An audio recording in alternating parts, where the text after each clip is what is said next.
This is for 950 Devil sympathyA. Most of the issues on this were just to do with posing. So it starts out pretty well. I just wanted to show that when he goes into this pose here, it would be nice to see this arm back here so that we don't lose it completely. Either it stays in front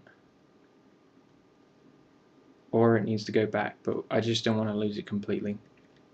Then the anticipation he does there is pretty good, but what he kind of feels like he's doing at the moment is he sort of looks like he's just slipping off the chair. I want to see him push off. So the next thing you do, I would suggest, is that keep his butt back up there, push his head down, and you're aiming to get this sweeping curve of him as he pulls out, okay?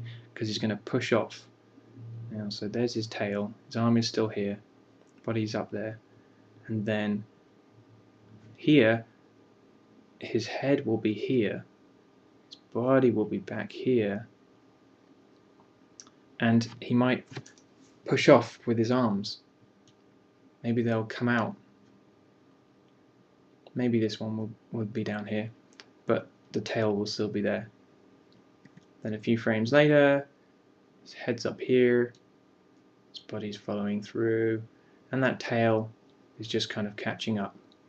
But at this point, turn him around away from camera. We don't need to see him in silhouette like you're aiming for here, because he's going into frame. So we can show his hands more like this, because we'll see the back of his head. That way when we go further up here, we're not trying to show, we don't need to see him in silhouette at this point.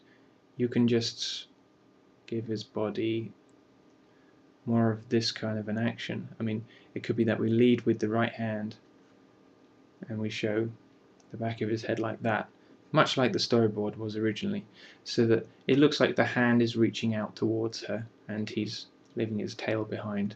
The only thing you then need to do is try and figure out how to slow him down.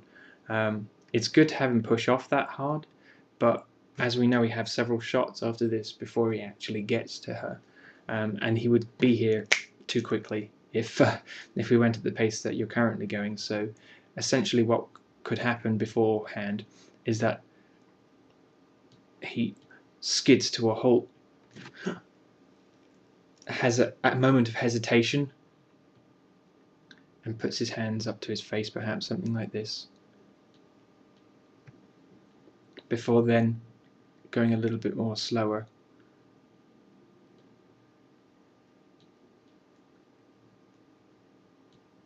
And reaching out again.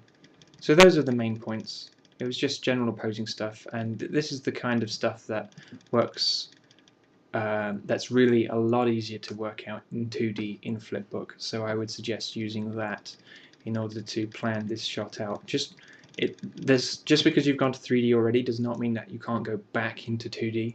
Just bring your shot back into a Flipbook just like this and start drawing over it.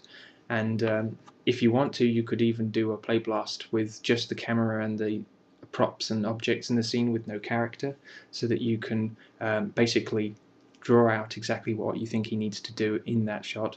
That gives you the chance to push the keyframes around, try out different poses without the complication of every single little thing you need to pose in 3D.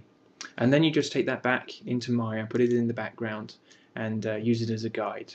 And even if it doesn't work first time, at least you will, at that point, all you'll be doing is trying to copy those poses, and you'll have strong poses, and you can then just move them around a little bit and solve certain 3D spatial issues that you can't necessarily solve in 2D. Anyway, those are my main points, otherwise it's coming along nicely. Thanks.